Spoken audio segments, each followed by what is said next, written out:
මේ වගේ ලස්සනට රසවත් ලස්සන පාටකට තියෙන රසමරස චිකන් කරි එකක් හදමුද? මේක ඕනම කෑමක් එක්ක කන්න පුළුවන්. ඉතින් එහෙනම් අපි බලමු මේකට මොනවද ඕන වෙන්නේ කියලා. මේකට චිකන් කිලෝ එකක් අරගෙන තියෙනවා. දැන් මම භාජනයක් ලිපේ තියලා ඒකට මිරිස් කුඩු තේ හැඳි දෙකක් එකතු කරනවා. අමුතුන පහ මේස හැඳි තේ හැඳි දෙකක් එකතු කරනවා. මේක මම පොඩ්ඩක් බෙද ගන්නවා. මේක මේ කර වෙන්නේ නැති වෙන්නේ ලාවට බෙද ගන්න ඕන. මේ ගානට මේක ෆ්‍රයි වුණාට පස්සේ මම මේක ලිපෙන් අයින් කර ගන්නවා. ඊට පස්සේ භාජනයක් ලිපෙන් තියලා ඒකට තෙල් පොඩ්ඩක් දා ගන්නවා. තෙල් ටික රත් වෙනකන් ඉඳලා මම කපාගත්ත ලුණු ටික එකතු කරනවා. ලුණු ටික තෙලෙන් හොඳින් බැදීගෙන ඉද්දි මේ වෙලාවේ බැදපු තුන පහ තේ හැඳි දෙකක් එකතු කරනවා. දැන් කලින් බැදගත්ත මිරිස් කුඩු 3-5 කුඩු මිශ්‍රණය මේකට දානවා. මේක හොඳින් මිශ්‍ර කරගත්තට පස්සේ දැන් චිකන් මිශ්‍රණය මේකට එකතු කරනවා.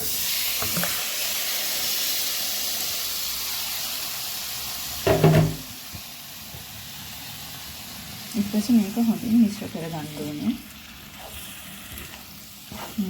හොඳින් 3-5 මේ මිරිස් කුඩු දැවටෙන විදිහට චිකන් කෑලි වල හොඳින් මේක මිශ්‍ර කරගන්න ඕනේ. මේ වෙලාවේ ලුණු මේස හැන්දම් මේකට එකතු කරගන්නවා. ඔයාලත් රස අනුව ලුණු එකතු කරගන්න. දැන් මේකට මම ගොරකක් කෑලි දෙකක් එකතු කරගන්නවා. දැන් මම මේකට කරාඹු නැටි 3කුයි එනසාල් 3ක් ඒකට දාලා සුදු ලුණු එක්ක කොටලා ඒකත් මම මේ චිකන් මිශ්‍රණයට එකතු කරගන්නවා.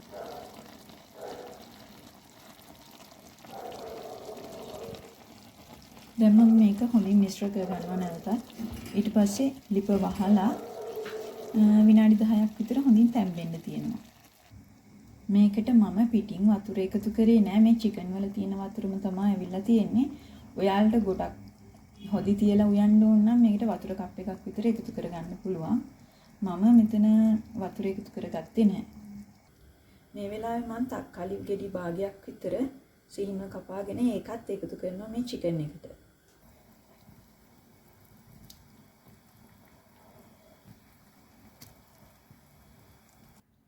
මේ වගේ රසමරස චිකන් කරි එකක් හදාගන්න ඔයාලටත් ඕන නම් ඔයාලා මගේ වීඩියෝ වලට මේ subscribe කරන්නත් අමතක කරන්න එපා. ඒ වගේම like කරන්න, comment කරන්න අමතක කරන්නත් එපා. ඒ වගේම මේක බත් එක්ක ගන්න පුළුවන්. ඒ රොටි එක්ක පාන් පිට්ටු ඕන කෑමක් එක්ක කන්න පුළුවන්. ග්‍රේවි එක ඔයාලා තියාගෙන හදාගත්තොත්. එහෙම නැත්නම් මේක හොඳටම මේ වතුර ගතිය අඩු කරලා හදන්නත් පුළුවන්. මම නැවත වතුර මේ පොඩ්ඩක් එකතු කරා. මටම මේ බත් කන්න නෙවෙයි මේ. ඒ නිසා මං කියපු පියවර මේ විදිහටම අනුගමනය කරලා හදන්න. වැඩි වැඩ නෑ. ඉක්මනින් හදාගන්න පුළුවන්. ඒ වගේම හරිම රසවත්. ඒ වගේම කමෙන්ට් එකක් දාන්න අමතක කරන්නත් එපා. like button එක ඔබන්න අමතක කරන්නත් එපා. ඒ වගේම මගේ වීඩියෝ එක subscribe කරන්න. මේ මගේ channel එක. මේක තමයි මම දාපු පළවෙනිම වීඩියෝ එක. ඉතින් ඒකින්ද මට support එකක් විදිහට subscribe කරන්නත් අමතක කරන්න එපා. ඒ වගේම ඉස්සරහටත් රැඳී සිටින්න මාත් සමග මේ මගේ channel එක මගේ වීඩියෝ එක බැලුවට බොහොම ස්තුතියි. එහෙනම් අපි ගිහින් එන්නම්. නැවත හමු වෙමු. ඔබට සුබ දවසක්.